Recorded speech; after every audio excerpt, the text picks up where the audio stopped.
$42, $60 minutes.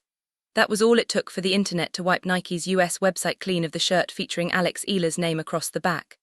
Meanwhile, according to fan tracking of the same Nike US catalog that week, merchandise featuring Carlos Alcaraz and Jannik Sinner was reportedly still sitting on the digital shelves.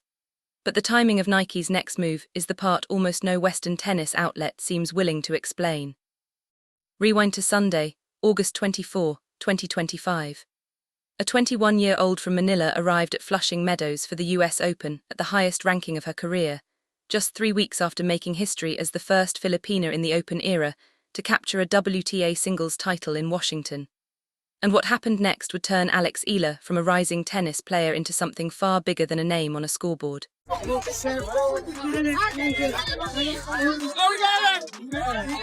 Nike had already been quietly building a product story around Alex Eala for months. First came the Sampaguita-inspired hair tie at Wimbledon, followed by a Nike by You collaboration featuring Filipino artist Georgina Kimu. But in the 72 hours leading up to Eala's first-round debut, Nike made a much bigger statement. They put her name on a shirt and placed it on the same global catalogue carrying It's my first WTA title. Thank you so much for the support. Internet did not respond gracefully. Within hours of the release, a Reddit thread on Our Tennis criticized the design as low effort, a black cotton t-shirt, a floral graphic and Eala's name across the back. Yahoo Sports highlighted the same tension, noting that the shirt sold out quickly even as some fans criticized its design. The critics shared a common argument. Eala was outside the top 15. She had never reached a Grand Slam final. Signature territory associated with Federer's RF line, Nadal's Bull logo, and Serena's branded collections seemed to many gatekeepers, reserved for established champions.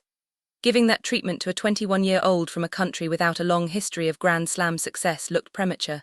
You can understand the skepticism. What you cannot ignore is what happened next. Within 60 minutes, the audience Nike was actually targeting answered the question for them.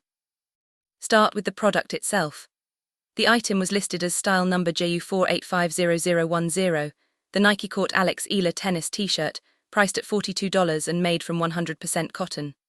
More importantly, it appeared on Nike's US website, not merely a small Philippine-focused storefront, but the same global-facing catalog where major US Open collections were being promoted. Nike does not place a player's last name across the back of a globally listed tennis shirt by accident. That kind of placement carries meaning.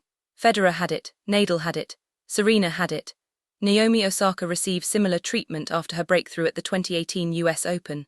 Emma Raducanu received hers after winning the 2021 US Open. Eala received hers before she had even played a Grand Slam main draw match. Then came the 60-minute sellout. Multiple Philippine outlets and Eala-related updates reported that the shirt disappeared from Nike's US website in under an hour, with indications of a restock appearing soon afterward. And that is where the story stops being about a shirt and starts becoming a story about a market. Because during the same period, Eala's merchandise was generating extraordinary attention, while other major US Open products were reportedly still available. A young player from the Philippines, ranked outside the top 15, had created a level of immediate merchandise demand that forced people to reconsider what tennis audiences actually look like. For Filipino fans who had been following Eala for years, none of this was shocking. It was confirmation. They had already seen the crowds in Miami. They had already seen the Filipino flags at Wimbledon. They had already watched the online audience grow tournament after tournament. Nike was not creating the demand. Nike was catching up to it. Then the debut match began. On Sunday afternoon at the US Open, Eala stepped onto court 17 against the 14th seed, Clara Tauson. She dropped the second set 2-6 and then fell behind 1-5 in the deciding set. Match points were on the Danish player's racket. Eala refused to fold. She won 6 of the next 7 games and forced the match into a deciding tiebreak, eventually closing it out 7-6 after saving match points.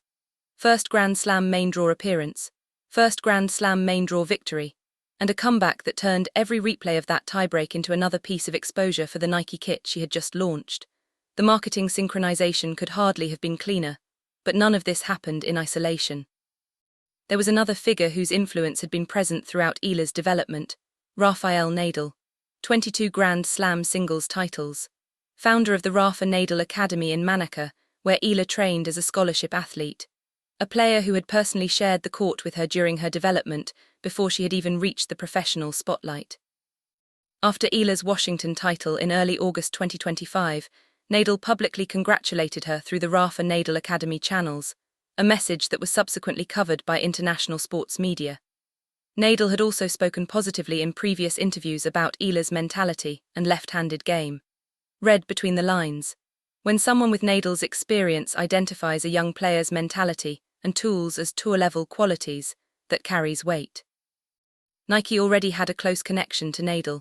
It was also watching the same player Nadal had been watching develop. That makes the signature shirt look less like a random marketing experiment and more like an early investment, and Nike's decision points towards something much bigger. Southeast Asia represents an enormous potential sports market, yet tennis marketing has historically been dominated by stars from Europe, North America, and East Asia. Japan had Naomi Osaka. Europe had Federer, Nadal, Alcaraz, and other global stars. North America had Serena Williams and Coco Gauff, but Southeast Asia had largely been waiting for a tennis figure capable of breaking through internationally. Eala did not simply enter that space, she gave it a face. The commercial pipeline now developing around her in the Philippines and throughout Asia could become something apparel companies closely monitor. And the timing matters. The Asian swing brings tournaments in Tokyo, Beijing, and Wuhan, putting Eala directly in front of audiences across the region. The same fans who helped drive demand for her merchandise will now have opportunities to see her compete closer to home.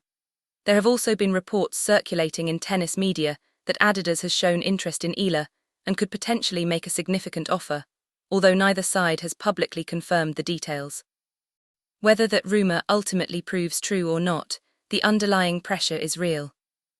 Every tournament adds another data point, every victory increases her commercial value, and every major breakthrough gives Nike more evidence about the ceiling of its investment.